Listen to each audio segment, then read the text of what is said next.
ತನುವು ನಿನ್ನದು ಮನವು ನಿನ್ನದು, ತನುವು ನಿನ್ನದು ಮನವು ನಿನ್ನದು, ಎನ್ನ ಜೀವನ ಘನವು ನಿನ್ನದು. ನಾನು ನಿನ್ನವನೆಂಬ ಹೆಮ್ಮೆಯ ಋಣವು ಮಾತ್ರವೇ ನನ್ನದು. ತನು ನಿನ್ನದು ಮನವು ನಿನ್ನದು.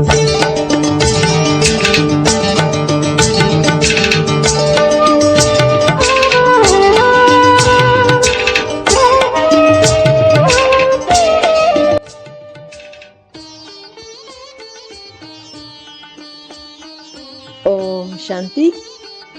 Good morning. ಮುರಳಿ ದಿನಾಂಕ 16 ಏಪ್ರಿಲ್ 26. ಪ್ರಾತಃ ಮುರಳಿ. ಶಿವತಂದೆ ನೆನಪಿದೆಯಾ? ಮುರಳಿಯ ಸಾರ: ಮಧುರ ಮಕ್ಕಳೇ, ಯೋಗದಿಂದಲೇ ಆತ್ಮದಲ್ಲಿರುವ ತುಕ್ಕು ಬಿಟ್ಟು ಹೋಗುತ್ತದೆ. ತಂದೆಯಿಂದ ಪೂರ್ಣ ಆಸ್ತಿಯು ಸಿಗುತ್ತದೆ. ಆದ್ದರಿಂದ ಎಷ್ಟು ಸಾಧ್ಯವೋ ಅಷ್ಟು ಯೋಗ ಬಲವನ್ನು ಹೆಚ್ಚಿಸಿಕೊಳ್ಳಿ.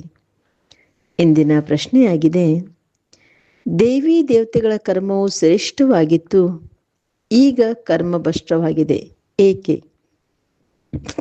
ಬಾಬಾ ಉತ್ತರ ತಿಳಿಸ್ಕೊಡ್ತಾ ಇದ್ದಾರೆ. ಏಕೆಂದರೆ ತಮ್ಮ ಅಸಲಿ ಧರ್ಮವನ್ನು ಮರೆತು ಹೋಗಿದ್ದಾರೆ. ಧರ್ಮವನ್ನು ಮರೆತು ಹೋಗಿರುವ ಕಾರಣ ಯಾವುದೇ ಕರ್ಮ ಮಾಡಿದರೂ ಅದು ಭ್ರಷ್ಟವಾಗುತ್ತದೆ. ತಂದೆಯು ಈಗ ನಿಮಗೆ ತಮ್ಮ ಸತ್ಯ ಧರ್ಮದ ಪರಿಚಯವನ್ನು ಕೊಡುತ್ತಾರೆ. ಜೊತೆಗೆ ಪ್ರಪಂಚದ ಇತಿಹಾಸ ಭೂಗೋಳವನ್ನು ತಿಳಿಸುತ್ತಾರೆ. ಯಾವುದನ್ನು ನೀವೆಲ್ಲರಿಗೂ ತಿಳಿಸಬೇಕಾಗಿದೆ. ಬಾಬಾ ನಮಗೇನು ತಿಳಿಸ್ಕೊಟ್ಟಾರೆ ಅದನ್ನು ನಾವೇನು ಮಾಡಬೇಕು? ಎಲ್ಲರಿಗೂ ತಿಳಿಸ್ಬೇಕಾಗಿದೆ. ತಂದೆಯ ಸತ್ಯ ಪರಿಚಯವನ್ನು ಕೊಡಬೇಕಾಗಿದೆ. ಇವತ್ತಿನ ಗೀತೆಯಾಗಿದೆ: ಮುಖವನ್ನು ನೋಡಿಕೋ ಪ್ರಾಣಿ. ಓಂ ಶಾಂತಿ. ಇದನ್ನು ಯಾರು ಯಾರಿಗೆ ಹೇಳಿದರು? ತಂದೆಯು ಮಕ್ಕಳಿಗೆ ಹೇಳಿದರು. ಯಾವ ಮಕ್ಕಳು ಪತಿತರಿಂದ ಪಾವನರಾಗುತ್ತಿದ್ದಾರೋ ಅವರಿಗೆ ಹೇಳುತ್ತಾರೆ. ಮಕ್ಕಳು ತಿಳಿದುಕೊಂಡಿದ್ದೀರಿ, ನಾವು ಭಾರತವಾಸಿಗಳು ದೇವಿ ದೇವತೆಗಳಾಗಿದ್ದೆವು. ಈಗ 84 ಜನ್ಮಗಳ ಚಕ್ರವನ್ನು ಸುತ್ತಿ ಸತೋ ಪ್ರಧಾನದಿಂದ ಈಗ ಸತೋ ರಜೋತಮೋ ಪ್ರಧಾನರಾಗಿದ್ದೇವೆ. ಪತಿತರನ್ನ ಪಾವನ ಮಾಡುವಂತಹ ಒಬ್ಬ ತಂದೆಯು ಹೇಳುತ್ತಾರೆ, ನೀವು ನಿಮ್ಮ ಹೃದಯದಿಂದ ಕೇಳಿಕೊಳ್ಳಿ, ನಾನು ಎಲ್ಲಿಯವರೆಗೆ ಪುಣ್ಯಾತ್ಮನಾಗಿದ್ದೇನೆ. ನೀವು ಸತೋ ಪ್ರಧಾನ ಪವಿತ್ರ ಆತ್ಮಗಳಾಗಿದ್ದೀರಿ. ಮೊಟ್ಟ ಮೊದಲು ನಿಮ್ಮನ್ನು ದೇವಿ ದೇವತೆಗಳೆಂದು ಕರೆಯಲಾಗುತ್ತಿತ್ತು. ಯಾವುದನ್ನು ಆದಿ ಸನಾತನ ದೇವಿ ದೇವತಾ ಧರ್ಮ ಎಂದು ಕರೆಯಲಾಗುತ್ತಿತ್ತು. ಈಗ ಯಾವುದೇ ಭಾರತವಾಸಿಯು ತನ್ನನ್ನು ದೇವಿ ದೇವತಾ ಧರ್ಮದವರೆಂದು ಹೇಳಿಕೊಳ್ಳುವುದಿಲ್ಲ. ಹಿಂದೂ ಧರ್ಮವೆನ್ನುವುದು ಯಾವುದೂ ಇಲ್ಲ. ಆದರೆ ಪತಿತರಾಗಿರುವ ಕಾರಣ ತಮ್ಮನ್ನು ತಾವು ದೇವತೆಗಳೆಂದು ಹೇಳಿಕೊಳ್ಳುವುದಿಲ್ಲ. ಸತ್ಯುಗದಲ್ಲಿ ದೇವತೆಗಳು ಪವಿತ್ರರಾಗಿದ್ದರು. ಪವಿತ್ರ ಪ್ರವೃತ್ತಿ ಮಾರ್ಗವಿತ್ತು. ಯಥಾ ರಾಜ ರಾಣಿ ತಥಾ ಪ್ರಜೆಗಳಾಗಿದ್ದರು. ಭಾರತವಾಸಿಗಳಿಗೆ ತಂದೆಯ ನೆನಪು ತರಿಸುತ್ತಾರೆ. ನೀವು ಪವಿತ್ರ ಪ್ರವೃತ್ತಿ ಮಾರ್ಗದವರು, ಆದಿ ಸನಾತನ ದೇವಿದೇವತಾ ಧರ್ಮದವರಾಗಿದ್ದೀರಿ. ಅದನ್ನು ಸ್ವರ್ಗವೆಂದು ಹೇಳಲಾಗುತ್ತಿತ್ತು. ಅಲ್ಲಿ ಒಂದೇ ಒಂದು ಧರ್ಮವಿತ್ತು. ಮೊದಲಿನ ನಂಬರಿನ ಮಹಾರಾಜ ಮಹಾರಾಣಿ ಲಕ್ಷ್ಮೀನಾರಾಯಣರಾಗಿದ್ದರು. ಅವರ ವಂಶವಿತ್ತು. ಭಾರತವು ಬಹಳ ಸಂಪದ್ಭರಿತವಾಗಿತ್ತು. ಅದು ಸತ್ಯುಗವಾಗಿತ್ತು. ನಂತರ ತ್ರೇತಾಯುಗದಲ್ಲೂ ಸಹ ಪೂಜ್ಯ ದೇವಿ ದೇವತೆಗಳು ಅಥವಾ ಕ್ಷತ್ರಿಯರೆಂದು ಕರೆಯಲಾಗುತ್ತಿತ್ತು. ಅಲ್ಲಿ ಲಕ್ಷ್ಮೀನಾರಾಯಣ ರಾಜ್ಯ, ಅಲ್ಲಿ ಸೀತಾರಾಮರ ರಾಜ್ಯ, ಅಲ್ಲಿ ವಂಶಾವಳಿ ನಡೆಯಿತು. ಹೇಗೆ ಕ್ರಿಶ್ಚಿಯನ್ರಲ್ಲಿ ಎಡ್ವರ್ಡ್ ದಿ ಫಸ್ಟ್, ಸೆಕೆಂಡ್, ಅದೇ ರೀತಿ ಭಾರತದಲ್ಲಿಯೂ ನಡೆಯುತ್ತದೆ. 5000 ವರ್ಷದ ಮಾತು. ಅಂದರೆ 5000 ವರ್ಷದ ಮೊದಲು ಲಕ್ಷ್ಮೀನಾರಾಯಣರ ರಾಜ್ಯವಿತ್ತು. ಆದರೆ ಅವರಿಗೆ ಈ ರಾಜ್ಯವು ಯಾವಾಗ ಹೇಗೆ ಸಿಕ್ಕಿತೆಂದು ಯಾರಿಗೂ ಗೊತ್ತಿಲ್ಲ. ಅದೇ ಸೂರ್ಯವಂಶಿ ಪುನಃ ಚಂದ್ರವಂಶಿಯಲ್ಲಿ ಬಂದರು. ಏಕೆಂದರೆ ಪುನರ್ಜನ್ಮವನ್ನು ತೆಗೆದುಕೊಳ್ಳುತ್ತಾ ಇಳಿಯಲೇಬೇಕು. ಈ ಭಾರತದ ಇತಿಹಾಸ ಭೂಗೋಳವು ಯಾರಿಗೂ ತಿಳಿದಿಲ್ಲ. ರಚಯಿತ ತಂದೆ ಎಂದರೆ ಅವಶ್ಯವಾಗಿ ಸತ್ಯುಗ ಹೊಸ ಪ್ರಪಂಚದ ರಚನೆ ಮಾಡಿರಬೇಕು. ತಂದೆಯು ತಿಳಿಸುತ್ತಾರೆ, ಇಂದಿಗೆ 5000 ವರ್ಷಗಳ ಹಿಂದೆ ಸ್ವರ್ಗದಲ್ಲಿದ್ದಿರಿ. ಈ ಭಾರತವು ಸ್ವರ್ಗವಾಗಿತ್ತು, ಈಗ ನರಕವಾಗಿದೆ. ಈ ಪ್ರಪಂಚದವರಿಗಂತೂ ಪ್ರಪಂಚದ ಇತಿಹಾಸ ಭೂಗೋಳದ ಬಗ್ಗೆ ತಿಳಿದುಕೊಂಡಿಲ್ಲ. ಅವರಿಗಂತೂ ಅಪೂರ್ಣವಾದ ಕಡೆಯ ಅರ್ಧ ಇತಿಹಾಸವು ಗೊತ್ತಿದೆ. ಸತ್ಯುಗ ತ್ರೇತಾಯುಗದ ಇತಿಹಾಸ ಭೂಗೋಳು ಯಾರಿಗೂ ಗೊತ್ತಿಲ್ಲ. ಋಷಿ ಮುನಿಗಳು ಸಹ ಹೇಳುತ್ತಿದ್ದರು, ನಮಗೆ ರಚಯಿತ ಮತ್ತು ರಚನೆಯ ಆದಿ ಮಧ್ಯವೂ ಗೊತ್ತಿಲ್ಲ ಎಂದು. ತಿಳಿದುಕೊಳ್ಳಲು ಸಹ ಹೇಗೆ ಸಾಧ್ಯ? ತಂದೆ ಕುಳಿತು ನಿಮಗೆ ತಿಳಿಸುತ್ತಾರೆ. ಶಿವ ತಂದೆಯು ಭಾರತದಲ್ಲೇ ದಿವ್ಯವಾದ ಜನ್ಮವನ್ನು ತೆಗೆದುಕೊಳ್ಳುತ್ತಾರೆ. ಇಲ್ಲಿಯೇ ಶಿವ ಜಯಂತಿಯೂ ಆಗುತ್ತದೆ. ಶಿವ ಜಯಂತಿಯ ನಂತರ ಗೀತಾ ಜಯಂತಿಯಾಗಬೇಕು, ನಂತರ ಜೊತೆಯಲ್ಲಿಯೂ ಆಗಬೇಕು. ಆದರೆ ಈ ಶಿವ ಜಯಂತಿಯ ಯಾವಾಗಾಯಿತು, ಈ ರಹಸ್ಯವನ್ನು ಭಾರತವಾಸಿಗಳು ತಿಳಿದುಕೊಂಡಿಲ್ಲ. ಬುದ್ಧ ಜಯಂತಿ, ಕ್ರೈಸ್ತ ಜಯಂತಿ ಯಾವಾಗಾಯಿತೆಂದು ಬೇರೆ ಧರ್ಮದವರು ತಕ್ಷಣ ಹೇಳುತ್ತಾರೆ. ಶಿವ ಜಯಂತಿ ಯಾವಾಗ ಆಯಿತು ಎಂದು ಯಾವುದೇ ಭಾರತವಾಸಿಗಳು ಕೇಳಿದರೆ ಯಾರೂ ತಿಳಿಸಲು ಸಾಧ್ಯವಿಲ್ಲ. ಭಾರತದಲ್ಲಿ ಶಿವನು ಬಂದು ಏನು ಮಾಡಿದರು ಎಂದು ಯಾರಿಗೂ ಗೊತ್ತಿಲ್ಲ. ಶಿವ ಎಲ್ಲ ಆತ್ಮಗಳ ತಂದೆಯಾಗಿದ್ದಾರೆ. ಆತ್ಮವು ಅವಿನಾಶಿಯಾಗಿದೆ. ಆತ್ಮವು ಒಂದು ಶರೀರ ಬಿಟ್ಟು ಇನ್ನೊಂದನ್ನು ತೆಗೆದುಕೊಳ್ಳುತ್ತದೆ. ಇದು 84 ಜನ್ಮಗಳ ಚಕ್ರವಾಗಿದೆ. ಶಾಸ್ತ್ರಗಳಂತೂ 84 ಲಕ್ಷ ಜನ್ಮಗಳೆಂದು ಸುಳ್ಳು ಹೇಳಿಬಿಟ್ಟಿದ್ದಾರೆ. ತಂದೆಯು ಬಂದು ಸತ್ಯವಾದ ಮಾತನ್ನು ತಿಳಿಸುತ್ತಾರೆ. ತಂದೆಯನ್ನು ಬಿಟ್ಟರೆ ಯಾರು ರಚಯಿತ ರಚನೆಯ ಬಗ್ಗೆ ಸುಳ್ಳನ್ನೇ ಹೇಳುತ್ತಾರೆ. ಏಕೆಂದರೆ ಇದು ಮಾಯೆಯ ರಾಜ್ಯವಾಗಿದೆ. ಮೊದಲು ನೀವೆಲ್ಲರೂ ಪಾರಸ್ ಬುದ್ಧಿಯವರಾಗಿದ್ದೀರಿ. ಭಾರತವು ವಜ್ರ ಸಮಾನವಾಗಿತ್ತು. ಚಿನ್ನ, ವಜ್ರ, ವೈಡೂರ್ಯಗಳ ಮಹಲುಗಳಿತ್ತು. ತಂದೆಯು ಕುಳಿತು ರಚಯಿತ ಮತ್ತು ರಚನೆಯ ಆದಿ ಮಧ್ಯ ಹಂತದ ರಹಸ್ಯ ಅರ್ಥಾತ್ ಇತಿಹಾಸ ಭೂಗೋಳವನ್ನು ತಿಳಿಸುತ್ತಾರೆ. ಭಾರತವಾಸಿಗಳಿಗೆ ಇದು ಗೊತ್ತಿಲ್ಲ. ನಾವು ಮೊಟ್ಟ ಮೊದಲು ದೇವಿ ದೇವತೆಗಳಾಗಿದ್ದೆವು. ಈಗ ಪತಿತ ಕಂಗಾಲರು ಅಧರ್ಮಿಗಳಾಗಿದ್ದೇವೆ. ನಮ್ಮ ಧರ್ಮವನ್ನು ಮರೆತು ಹೋಗಿದ್ದೇವೆ ಎಂದು. ಇದು ಡ್ರಾಮಾನುಸಾರ ನಡೆಯಲೇಬೇಕಾಗಿದೆ. ಈ ಪ್ರಪಂಚದ ಇತಿಹಾಸ ಭೂಗೋಳವು ಬುದ್ಧಿಲ್ಲಿರಬೇಕಾಗಿದೆ. ಶ್ರೇಷ್ಠಾತಿ ಶ್ರೇಷ್ಠವಾದ ಎಲ್ಲ ಆತ್ಮರ ತಂದೆಯು ಮೂಲವತನದಲ್ಲಿರುತ್ತಾರೆ, ನಂತರ ಸೂಕ್ಷ್ಮವತನದಲ್ಲಿರುತ್ತಾರೆ. ಇದು ಸ್ಥೂಲವತನವಾಗಿದೆ. ಸೂಕ್ಷ್ಮವತನದಲ್ಲಿ ಬ್ರಹ್ಮ, ವಿಷ್ಣು, ಶಂಕರನು ಮಾತ್ರವೇ ಇರುತ್ತಾರೆ. ಅವರದು ಯಾವುದೇ ಇತಿಹಾಸ ಭೂಗೋಳವಿಲ್ಲ. ಇವು 3 ಲೋಕಗಳಾಗಿವೆ.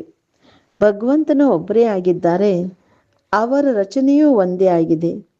ಯಾವ ಚಕ್ರವು ತಿರುಗುತ್ತಲೇ ಇರುವುದು. ಸತ್ಯುಗದಿಂದ ತ್ರೇತಾ, ತ್ರೇತಾದಿಂದ ನಂತರ ದ್ವಾಪರ ಕಲಿಯುಗದಲ್ಲಿ ಬರಲೇಬೇಕಾಗಿದೆ.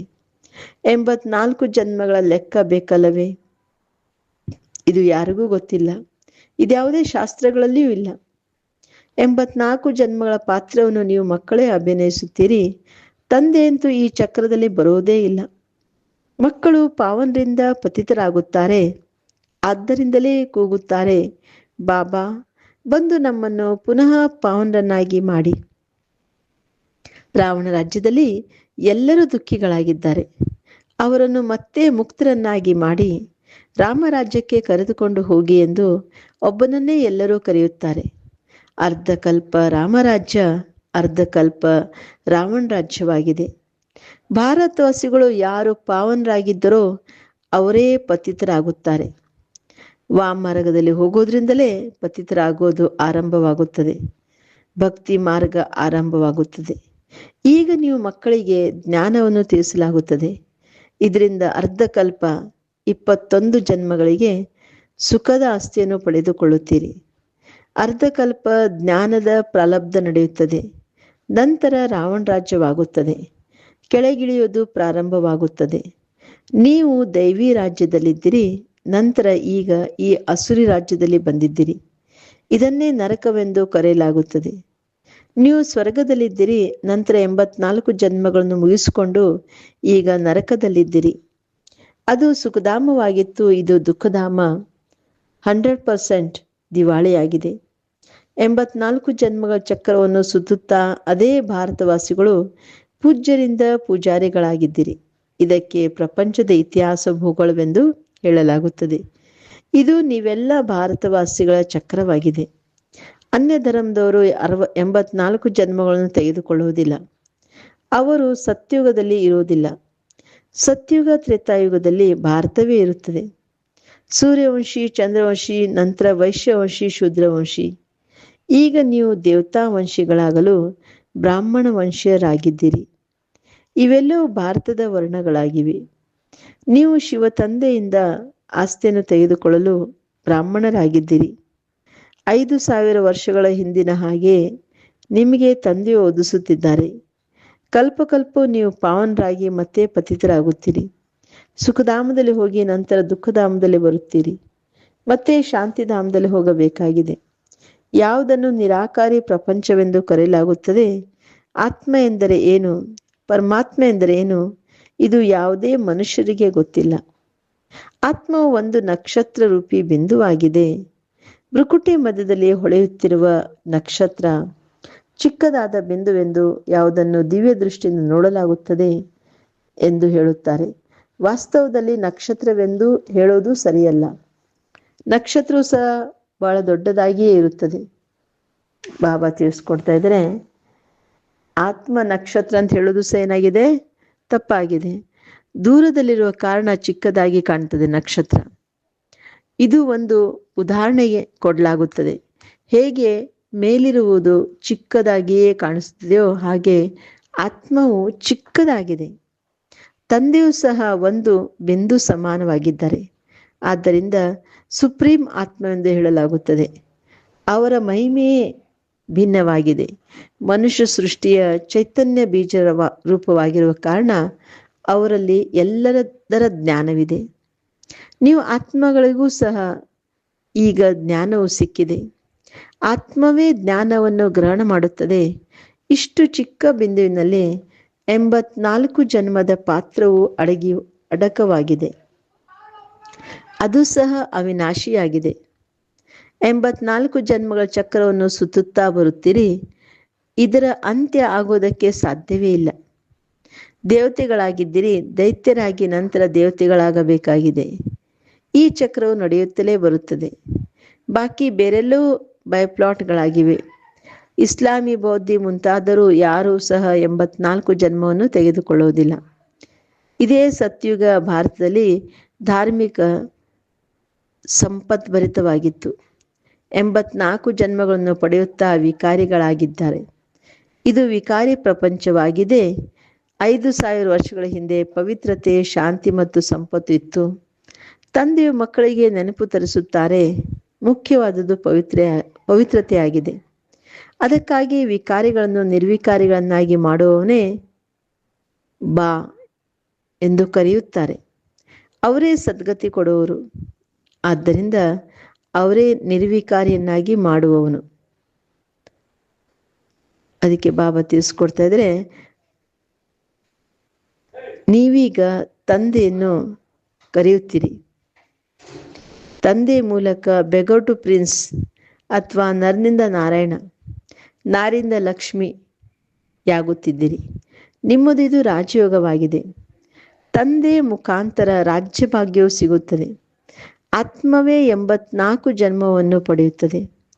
ಆತ್ಮವೇ ಶರೀರದ ಮುಖಾಂತರ ಓದುತ್ತದೆ. ಶರೀರ ಓದುವುದಿಲ್ಲ. ಓದೋರ್ಯಾರು? ಆತ್ಮ.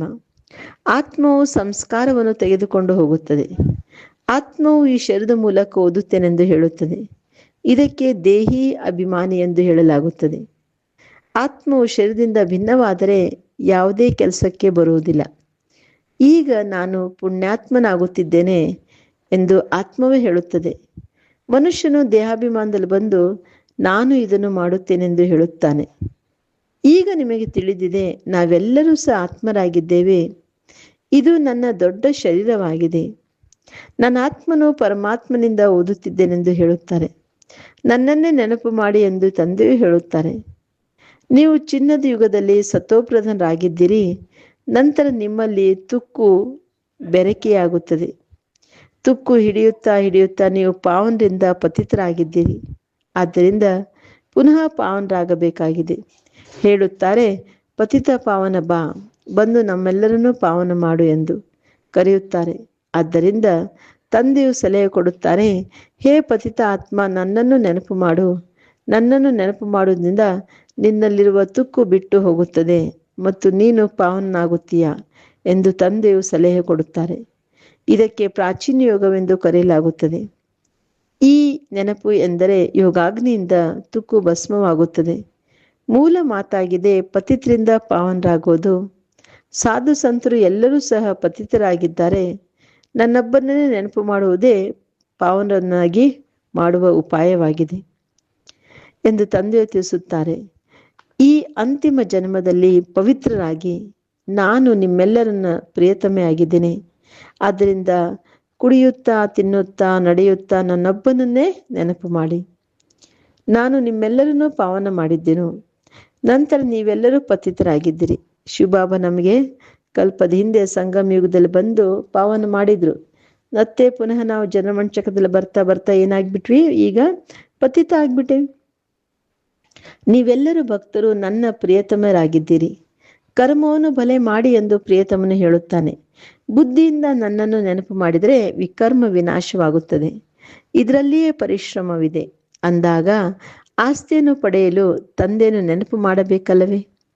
ಯಾರು ಹೆಚ್ಚಾಗಿ ನೆನಪು ಮಾಡುತ್ತಾರೆಯೋ ಅವರಿಗೆ ಹೆಚ್ಚಿನ ಆಸ್ತಿಯು ಸಿಗುತ್ತದೆ. ಇದು ನೆನಪಿನ ಯಾತ್ರೆಯಾಗಿದೆ. ಯಾರೆಷ್ಟು ನೆನಪು ಮಾಡುತ್ತಾರೆ ಅವರೇ ಪಾವನರಾಗಿ ನನ್ನ ಕೊರಳಿನ ಹಾರವಾಗುತ್ತಾರೆ. ನಿರಾಕಾರಿ ಪ್ರಪಂಚದಲ್ಲಿ ಎಲ್ಲ ಆತ್ಮಗಳ ಒಂದು ವೃಕ್ಷವು ಮಾಡಲ್ಪಟ್ಟಿದೆ. ಅಂದರೆ ಪರಂಧಾಮದಲ್ಲಿ ಆತ್ಮಗಳ ಲೋಕ ಅಂತ ಹೇಳ್ತಾರಲ್ಲ, ಅಲ್ಲೇ ವೃಕ್ಷ ಉಪಾಧಿಯಲ್ಲಿದ್ದಾನೆ. ಅದನ್ನು ನಿರಾಕಾರಿ ವೃಕ್ಷವೆಂದು ಕರೆಯಲಾಗುತ್ತದೆ. ಇದು ಸಾಕಾರಿ ವೃಕ್ಷವಾಗಿದೆ. ನಿರಾಕಾರಿ ಪ್ರಪಂಚದಿಂದ ಎಲ್ಲರೂ ನಂಬರ್ವಾರ್ ಆಗಿ ಬರಲೇಬೇಕಾಗಿದೆ. ಬರುತ್ತಾ ಇರುತ್ತಾರೆ. ವೃಕ್ಷವು ಎಷ್ಟು ದೊಡ್ಡದಾಗಿದೆ. ಆತ್ಮವು ಇಲ್ಲಿ ಅಭಿನಯ ಮಾಡಲು ಬರುತ್ತದೆ. ಯಾರೆಲ್ಲ ಆತ್ಮರಿದ್ದರೋ ಎಲ್ಲ ಆತ್ಮರು ಡ್ರಾಮಾದಲ್ಲಿ ಪಾತ್ರಧಾರಿಗಳಾಗಿದ್ದಾರೆ. ಬಾಬಾ ತಿಳಿಸ್ಕೊಡ್ತಾ ಇದ್ರೆ ಆತ್ಮವು ಅವಿನಾಶಿಯಾಗಿದೆ. ಇದರಲ್ಲಿರುವ ಪಾತ್ರವೂ ಸಹ ಅವಿನಾಶಿಯಾಗಿದೆ. ಡ್ರಾಮಾವು ಯಾವಾಗ ಮಾಡಿದರು ಎಂದು ಹೇಳಲು ಸಾಧ್ಯವಿಲ್ಲ. ಇದು ನಡೆಯುತ್ತಲೇ ಇರುತ್ತದೆ. ಮೊಟ್ಟ ಮೊದಲು ಭಾರತವಾಸಿಗಳು ಸುಖದಲ್ಲಿದ್ದರು, ನಂತರ ದುಃಖದಲ್ಲಿ ಬಂದರು, ಮತ್ತೆ ಶಾಂತಿಧಾಮಕ್ಕೆ ಹೋಗುತ್ತಾರೆ. ತಂದೆಯು ನಂತರ ಸುಖಧಾಮಕ್ಕೆ ಕಳಿಸಿಕೊಡುತ್ತಾರೆ. ತಂದೆಯು ರಾಜಧಾನಿಯನ್ನು ಸ್ಥಾಪನೆ ಮಾಡುತ್ತಿದ್ದಾರೆ ಅಂದಾಗ ಅದರಲ್ಲಿ ಯಾರೆಷ್ಟು ಪುರುಷಾರ್ಥ ಮಾಡುತ್ತಾರೆಯೋ ಅಷ್ಟು ಶ್ರೇಷ್ಠ ಪದವಿಯನ್ನು ಪಡೆಯುತ್ತಾರೆ.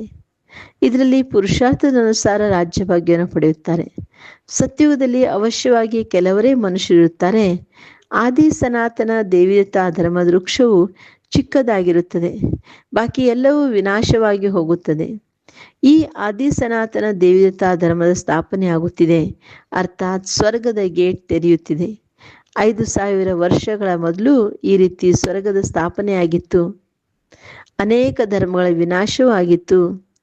ಈ ಯುದ್ಧವನ್ನು ಕಲ್ಯಾಣಕಾರಿ ಯುದ್ಧ ಎಂದು ಹೇಳಲಾಗುತ್ತದೆ. ಈಗ ನರಕದ ಗೇಟ್ ತೆರೆಯಲ್ಪಟ್ಟಿದೆ, ನಂತರ ಸ್ವರ್ಗದ ಗೇಟ್ ತೆರೆಯಲಾಗುತ್ತದೆ. ಸ್ವರ್ಗದ ಬಾಗಿಲು ತಂದೆಯ ಮೂಲಕ ತೆಗೆಯಲಾಗುತ್ತದೆ. ನರಕದ ಬಾಗಿಲು ರಾವಣನ ಮೂಲಕ ತೆರೆಯಲಾಗುತ್ತದೆ. ತಂದೆಯು ಆಸ್ತಿಯನ್ನು ಕೊಡುತ್ತಾರೆ, ರಾವಣನು ಶಾಪವನ್ನು ಕೊಡುತ್ತಾರೆ. ಈ ಮಾತು ಪ್ರಪಂಚದವರಿಗೆ ತಿಳಿದಿಲ್ಲ. ನೀವು ಮಕ್ಕಳಿಗೆ ತಿಳಿಸುತ್ತೇನೆ. ವಿದ್ಯಾಮಂತ್ರಿಗಳು ಸಹ ಈ ಬೇಹದ್ದಿನ ಜ್ಞಾನವನ್ನು ಇಷ್ಟಪಡುತ್ತಾರೆ. ಬಾಬಾ ತಿಳಿಸ್ಕೊಡ್ತಾ ಇದ್ದಾರೆ, ಅದನ್ನು ನೀವೇ ಕೊಡಲು ಸಾಧ್ಯ. ಆದರೆ ನೀವು ಗುಪ್ತವಾಗಿದ್ದೀರಿ. ನಿಮ್ಮನ್ನು ಯಾರೂ ಗುರುತಿಸುವುದೂ ಇಲ್ಲ. ನೀವು ಯೋಗ ಬಲದಿಂದ ನಿಮ್ಮ ರಾಜ್ಯಭಾಗ್ಯವನ್ನು ಪಡೆಯುತ್ತಿದ್ದೀರಿ. ಲಕ್ಷ್ಮೀನಾರಾಯಣರು ಹೇಗೆ ರಾಜ್ಯಭಾಗ್ಯವನ್ನು ಪಡೆದುಕೊಂಡರು ಎಂದು ನೀವು ತಿಳಿದುಕೊಂಡಿದ್ದೀರಿ. ಇದಕ್ಕೆ ಬಾಬಾ ತಿಳಿಸ್ಕೊಡ್ತಾ ಇದ್ರೆ, ನಾವು ಮಕ್ಕಳಿಗೆ ಲಕ್ಷ್ಮೀನಾರಾಯಣ ಹೆಂಗೆ ರಾಜ್ಯ ಪಡ್ಕೊಂಡಂತೆಲ್ಲ ಬಾಬಾ ನಮ್ಗೀಗ ರಹಸ್ಯ ತಿಳಿಸ್ಕೊಟ್ಬಿಟ್ಟಿದ್ದಾರೆ. ಲಕ್ಷ್ಮೀನಾರಾಯಣರು ಈ ಸಮಯದಲ್ಲಿ ಪುರುಷಾರ್ಥ ಮಾಡಿ ಭವಿಷ್ಯದಲ್ಲಿ ಏನು ಮಾಡ್ತಾರೆ, ರಾಜ್ಯಭಾಗ್ಯ ಪಡ್ಕೊತಾರೆ. ಇದಕ್ಕೆ ಶುಭಕಾರಿ ಕಲ್ಯಾಣಕಾರಿ ಯುಗವಾಗಿದೆ. ಸಂಗಮ ಏನಾಗಿದೆ, ಶುಭಕಾರಿ ಮತ್ತು ಕಲ್ಯಾಣಕಾರಿ ಯುಗ. ತಂದೆಯು ಬಂದು ಎಲ್ಲರನ್ನೂ ಪಾವನನಾಗಿ ಮಾಡುತ್ತಾರೆ. ಕೃಷ್ಣನನ್ನು ಎಲ್ಲರ ತಂದೆ ಎಂದು ಕರೆಯಲು ಸಾಧ್ಯವಿಲ್ಲ. ನಿರಾಕಾರನನ್ನು ತಂದೆ ಎಂದು ಕರೆಯಲಾಗುತ್ತದೆ. ಆ ತಂದೆಯನ್ನು ನೆನಪು ಮಾಡಬೇಕಾಗಿದೆ. ಪಾವನರೂ ಆಗಬೇಕಾಗಿದೆ. ವಿಕಾರಗಳನ್ನು ಅವಶ್ಯವಾಗಿ ಬಿಡಬೇಕಾಗಿದೆ. ಭಾರತವು ನಿರ್ವಿಕಾರಿ ಸುಖಧಾಮವಾಗಿತ್ತು, ಈಗ ವಿಕಾರಿ ದುಃಖಧಾಮವಾಗಿದೆ. 1 ಪೈಸೆಗೂ ಬೆಲೆ ಇಲ್ಲದಂತಾಗಿದೆ. ಇದು ಡ್ರಾಮಾದ ಆಟವಾಗಿದೆ. ಇದನ್ನು ಬುದ್ಧಿಯಲ್ಲಿ ಧಾರಣೆ ಮಾಡಿಕೊಂಡು ಬೇರೆಯವರಿಗೂ ಮಾಡಿಸಬೇಕಾಗಿದೆ. ಒಳ್ಳೆಯದು. ಮಧುರಾತಿ ಮಧುರ ಅಗಲಿ ಹೋಗಿ ಮರಳಿ ಸಿಕ್ಕಿರುವ ಮಕ್ಕಳ ಪ್ರತಿ ಮಾತ್ಪಿತಾ ಬಾಪ್ ದಾದಾರವರ ನೆನಪು, ಪ್ರೀತಿಯ ಹಾಗೂ ಸುಪ್ರಭಾತ. ಆತ್ಮಿಕ ಮಕ್ಕಳಿಗೆ ಆತ್ಮಿಕ ತಂದೆ ನಮಸ್ತೆ. ನಾವೆಲ್ಲ ಆತ್ಮಿಕ ಮಕ್ಕಳ ಆತ್ಮಿಕ ತಂದೆಗೆ ನೆನಪು, ಪ್ರೀತಿ ಹಾಗೂ ನಮಸ್ತೆ ನಮಸ್ತೆ ನಮಸ್ತೆ. ಧಾರಣೆಗಾಗಿ ಮುಖ್ಯ ಸಾರ. ಫಸ್ಟ್ ಪಾಯಿಂಟ್, ನೆನಪಿನಿಂದಲೇ ತಂದೆ ಕೊರಳಿನ ಹಾರವಾಗಬೇಕಾಗಿದೆ. ಕರ್ಮವನ್ನು ಮಾಡುತ್ತಾ ತಂದೆ ನೆನಪಿನಲ್ಲಿದ್ದು ವಿಕರ್ಮಾಜೀತರಾಗಬೇಕಾಗಿದೆ. ಸೆಕೆಂಡ್ ಪಾಯಿಂಟ್, ಪುಣ್ಯಾತ್ಮರಾಗಲು ಸಂಪೂರ್ಣ ಪುರುಷಾರ್ಥ ಮಾಡಬೇಕಾಗಿದೆ. ದೇಹಾಭಿಮಾನವನ್ನು ಬಿಟ್ಟು ದೇಹಿ ಅಭಿಮಾನಿಯಾಗಬೇಕಾಗಿದೆ. ಇವತ್ತಿನ ವರದಾನ ಆಗಿದೆ, ತಮ್ಮ ಬುದ್ಧಿ ಎಂಬ ನೇತ್ರವನ್ನು ಸ್ಪಷ್ಟ ಹಾಗೂ ಸುರಕ್ಷಿತವಾಗಿ ಇಟ್ಟುಕೊಳ್ಳುವಂತಹ ಮಾಸ್ಟರ್ ಜ್ಞಾನಪೂರ್ಣ ಶಕ್ತಿಪೂರ್ಣ ಭವ. ಹೇಗೆ ಜ್ಯೋತಿಷಿಯು ತನ್ನ ಜ್ಯೋತಿಷದ ಜ್ಞಾನದಿಂದ ಮುಂದೆ ಬರುವಂಥ ಆಪತ್ತುಗಳನ್ನು ತಿಳಿದು ಬಿಡುತ್ತಾರೆ, ಹಾಗೆಯೇ ತಾವು ಮಕ್ಕಳು ಮಾಯೆಯಿಂದ ಬರುವ ಪರೀಕ್ಷೆಗಳನ್ನು ಮುಂಚಿತವಾಗಿಯೇ ಪರಿಶೀಲಿಸುತ್ತಾ ಗೌರವಯುತವಾಗಿ ತೆರೆಗಡೆಯಾಗುವುದಕ್ಕಾಗಿ ಬುದ್ಧಿ ಎಂಬ ನೇತ್ರವನ್ನು ಸ್ಪಷ್ಟವಾಗಿಟ್ಟುಕೊಳ್ಳಿ. ಬಾಬಾ ತಿಳಿಸ್ಕೊಡ್ತಾ ಇದ್ದಾರೆ, ಮತ್ತು ಸುರಕ್ಷಿತವಾಗಿಟ್ಟುಕೊಳ್ಳಿ. ದಿನ ಕಳೆದಂತೆ ನೆನಪಿನ ಅಥವಾ ಶಾಂತಿಯ ಶಕ್ತಿಯನ್ನು ವೃದ್ಧಿ ಮಾಡಿಕೊಳ್ಳುತ್ತೀರೆಂದರೆ ಇದು ಏನಾಗುವುದಿದೆ ಎಂಬುದು ಮುಂಚಿತವಾಗಿ ತಿಳಿದು ಬಿಡುತ್ತದೆ. ಮಾಸ್ಟರ್ ಜ್ಞಾನಪೂರ್ಣ ಶಕ್ತಿಪೂರ್ಣರಾಗುತ್ತೀರೆಂದರೆ ಎಂದಿಗೂ ಸೋಲಾಗಲು ಸಾಧ್ಯವಿಲ್ಲ. ಇವತ್ತಿನ ಸ್ಲೋಗನ್ ಆಗಿದೆ, ಪವಿತ್ರತೆ ನವೀನತೆ ಆಗಿದೆ ಹಾಗೂ ಜ್ಞಾನದ ಬುನಾದಿಯೂ ಆಗಿದೆ. ಇವತ್ತಿನ ವ್ಯಕ್ತ ಸೂಚನೆ, ಮಹಾನ್ರಾಗಲು ಮಧುರತೆ ಮತ್ತು ನಮ್ರತೆಯ ಗುಣ ಧಾರಣೆ ಮಾಡಿ. ನೀವು ಮಕ್ಕಳ ಚಲನೆಯಲ್ಲಿ ಮಧುರತೆ ಮತ್ತು ಮನಸಾದಲ್ಲಿ ಬೇಹದ್ದಿನ ವೈರಾಗ್ಯವೃತ್ತಿ ಇರಲಿ. ಎರಡೂ ಸ್ಮೃತಿ ಇದ್ದಾಗ ಪಾಸ್ ವಿತ್ ಆನರ್ ಅಂದರೆ ಗೌರವಾನ್ವಿತ ತೆರೆಗಡೆ ಆಗಿ ಬಿಡುವಿರಿ. ಮಧುರತೆ ಮತ್ತು ನಮ್ರತೆ ಈ ವಿಶೇಷ ಎರಡು ಧಾರಣೆಯಿಂದ ಸದಾ ವಿಶ್ವ ಕಲ್ಯಾಣಕಾರಿ ಮಹಾದಾನಿ ವರದಾನಿ ಆಗಿ ಬಿಡುವಿರಿ ಮತ್ತು ಸಹಜವೇ ಸ್ನೇಹದ ಪುರಾವೆ ಕೊಡಬಹುದು. Okay, Om Shanti. Have a nice day. Take care.